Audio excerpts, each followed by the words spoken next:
제가 너무 피곤하고 짜증나고 살도 찌고 그래서 병원에 가서 이렇게 저는 당뇨 전 단계 관리법에 대해서 질문을 하려고 하는데요. 자꾸 살도 찌고 짜증도 나고 언제부터 막 짜증이 나서 어떻게 할 줄을 모르겠어요. 그래서 병원에 가서 검사를 했는데 당뇨 전 단계라고 하시더라고요. 그래서 얼마나 깜짝 놀랐는지 몰라요. 그래서 제가 당뇨 전 단계면 당뇨병에 걸릴 확률이 얼마나 높은지 그리고 또 당뇨병에 걸리지 않으려면 지금부터 제가 어떻게 해야 하는지 너무나 궁금합니다. 네, 감사합니다. 어머니 아까 리허설 땐 그렇게 잘하시더니 오늘은 왜 컨닝을 하시나. 네. 이 당뇨 전 단계에 있는 분들이 오히려 걱정이 더 많으시거든요. 네, 지금 이제 이미아 씨 같이 걱정하시는 분들이 많거든요. 네. 근데 당뇨병이라는 게 결국 이제 인슐린이 부족하거나 아니면 인슐린이 생겨도 그게 정상적인 기능이 안 되면 당뇨가 되는 건데요. 당알 색소, 공복 혈당, 식후 혈당 이렇게 세 가지 기준으로 우리가 당뇨병을 진단합니다.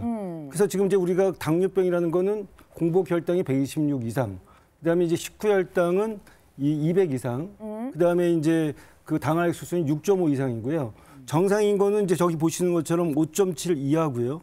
그다음에 이제 그 공복 혈당이 100 이하가 또 정상이고, 그다음에 이제 그 식후 혈당은 140 이하가 정상이에요. 근데 그 중간 단계에 있는 사람들을 저렇게 이미아 씨처럼 당뇨 전 단계로 얘기를 하거든요. 이 당뇨 전 단계도요. 이 어떤 당뇨 전 단계가 종류가 틀립니다.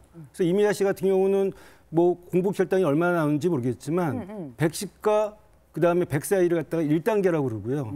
110과 126은 2단계라고 그러거든요. 그다음에 또 식후 혈당이 또 어떤지에 따라서 이 당뇨 전 단계에도 굉장히 많은 종류가 있는 거죠. 근데 대개 우리가 당뇨 전 단계에서 당뇨가 되는 가능성은 10에서 50%라고 되어 있습니다. 이 10에서 50%가 5년 내에 당뇨병이 된다는 얘기고, 혹시 이미아 씨는 아까 지금 얘기했던 뭐 피곤하고 무기력하고 그런 증상 말고 또 다른 증상이 있으십니까? 저는 한 2년 사이에 한 살이 10kg 이상 15kg 정도 쪘습니다. 최근에. 와, 네. 그래요? 그래서 이제 우리가 이제 당뇨 전 단계에서부터 살이 찌게 되면 네. 인슐린 저항성이 생기거든요. 네네. 그다음에 이제 당뇨가 되면 이제 이게 혈당 조절이 안 되니까 당뇨병 그 말대로 소변으로 당이 빠져나가면서 살이 빠지게 됩니다. 그래서 뚱뚱하신 분들은 당뇨 전 단계가 많고요. 당뇨가 돼서 이제 조절이 안 되면 살이 자꾸 빠지고 피곤해지고 그러는데 결국 이제 우리가 당뇨병 그러면 3다의 증상이 있습니다.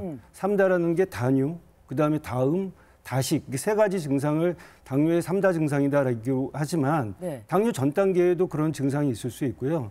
실제적으로 우리가 당뇨의 3다 증상이 뚜렷한 사람이 많지 않습니다.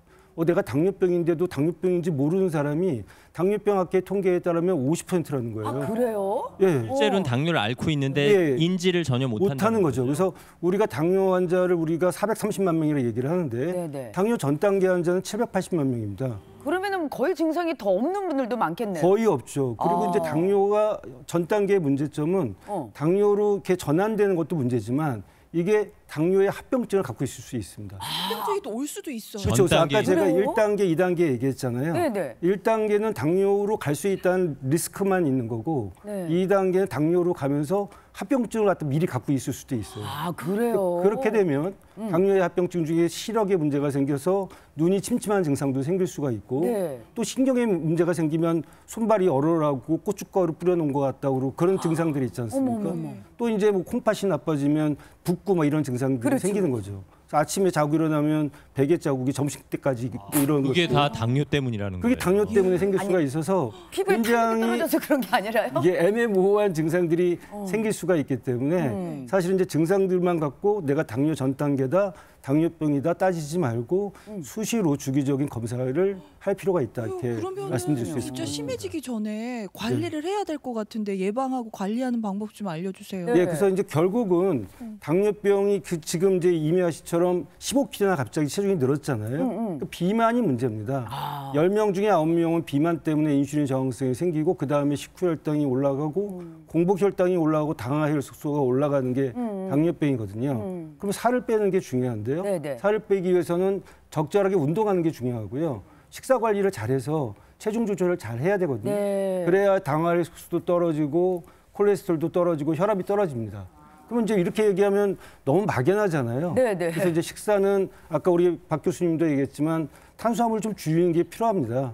저탄고지 사실은 고지까지는 아니더라도 저탄은 필요하고요. 그다음에 이제 탄수화물은 낮추고 지방은 늘려라. 늘리는데 그게 좀 양질의 단백질, 양질의 지방, 포화 지방이 아닌 불포화 지방을 네네. 드셔야 되고 그다음에 이제 섬유소가 많은 음식을 먹어야 당 지수가 떨어집니다. 그러니까 우리가 좀 국어를 못해도 수학을 잘하면 성적이 올라가는 것처럼 저는 환자들한테 항상 평균 당 지수를 얘기합니다. 교수님 어떻게 맨날 좋은 음식만 먹습니까?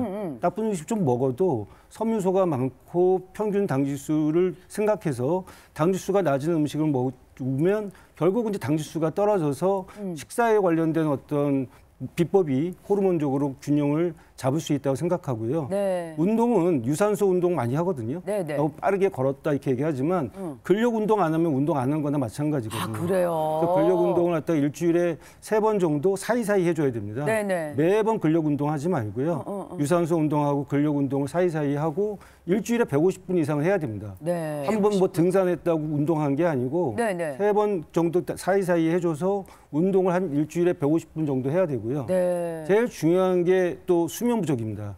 그 환자들이 저는 이제 당뇨 전 단계도 마찬가지지만 네. 아무것도 안 먹었는데 왜 아침에 일어나면 공복 혈당이 올라갑니까? 얘기하는 거가 예. 되게 공복 혈당은 불면증과 관련이 있습니다.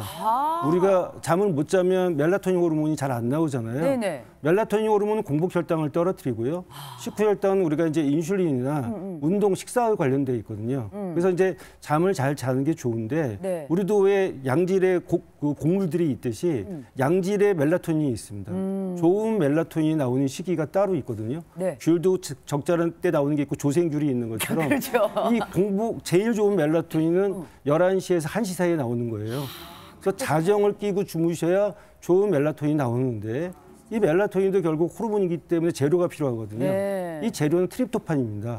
우리가 트립토판 그러면은 두유나 뭐 이런 데 많다고 생각하는데 콩이나 사실 또 의외로 트립토판이 많은 음식들이 있습니다. 멸치, 실멸치 이런 거 있잖아요. 네네네네. 그거 그냥 간식으로 드시거나 과일 중에서 바나나 같은 거 드시면 멜라토닌이 많이 만들어지고요. 네. 또 아무리 재료가 좋아도 레시피가 좋아야 되잖아요. 네네. 그러니까 그런 트립토판이 많이 드셔도 이게 멜라토닌으로 만들어지려면 세로토닌으로 한번 만들어진 다음에 그게 멜라토닌으로 바뀌거든요. 그러니까 세로토닌을 만들기 위한 노력이 필요합니다. 빨리 자야 그게 되겠네요. 아니요, 빨리 자면 안 되고요. 그게 아니에요. 낮에 햇볕을 많이 쬐야 돼요. 햇볕을 낮에 쬐는. 활동 낮에 자면 안 돼요. 밤에 주무셔야 되거든요. 그래서 네. 낮에 햇볕을 쬐고 30분 이상 쬐야 세로토닌이 만들어지고 네. 저금이 된 세로토닌을 밤에 멜라토닌으로 꺼내 쓰는 거죠. 네. 그래서 이제 이렇게 하시면 좋은데 네. 혹시 이미아 씨는 당뇨병 가족력이 있으십니까? 네, 아버지가 당뇨셨어요. 그러니까 이런 분들이 더 문제라고 생각되지만 가족력이 있습니다. 예, 가족병이라고 있잖아요, 당뇨병이. 네네. 그 이유가 사람들은 아버지가 당뇨병이니까 내가 이렇게 생각할 수도 있는데요. 저는 그보다는 우리가 당뇨병을 가족병이라 하는 이유가 가족들이 같이 맞서 싸워야 되는 병이라서 가족병이라고 얘기를 합니다. 아버지가 당뇨병이면 그걸 보고 반면교사로 제가 당뇨병이나 당뇨 전 단계를 관리해야 된다는 뜻일 수도 있고요. 또 뭐 아버지가 당뇨병이라서 음식 조절하는데 옆에서 뭐 피자 시켜 먹고 짜장면 시켜 먹고 그러면 안 되잖아요. 그렇죠. 그래서 가족들이 같이 맞서 싸워야 되는 병이라서 가족병이라고 얘기를 하는데 네. 실제적으로 그 유전적인 효과가 당뇨 전 단계나 당뇨병이 생기는 거는 30%뿐이 지나지 않습니다. 네. 결국은 70%는 적극적인 생활 관리를 하면 그치. 당뇨 전 단계는 정상으로 갈 수 있고요. 네. 한번 당뇨로 가면 선을 넘어서 다시 돌아오기 힘들지만 네. 당뇨 전 단계를 우리가 이제 IGT라고 하는데 이런 경우는 NGT라고 해서 정상 단계로 돌아올 수가 있습니다. 그래서 예. 지금 제가 말씀하신 내용을 잘 실천하시면 예. 당뇨로 가지 않고요. 정상으로 갈 수 있습니다. 아니 제 주위에 진짜로 당뇨 전 단계여서 살이 막 찌던 분이 네. 본인이 딱 식단 관리를 하면서 살을 쫙 빼더니 너무 좋아지셨다는 거예요. 그러면서 하루는 저한테 딱 오더니 나 탈당했어. 이러시는 거예요. 당으로 네. 벗어나셨구나. 그러니까 어떻게 도움이 되셨어요?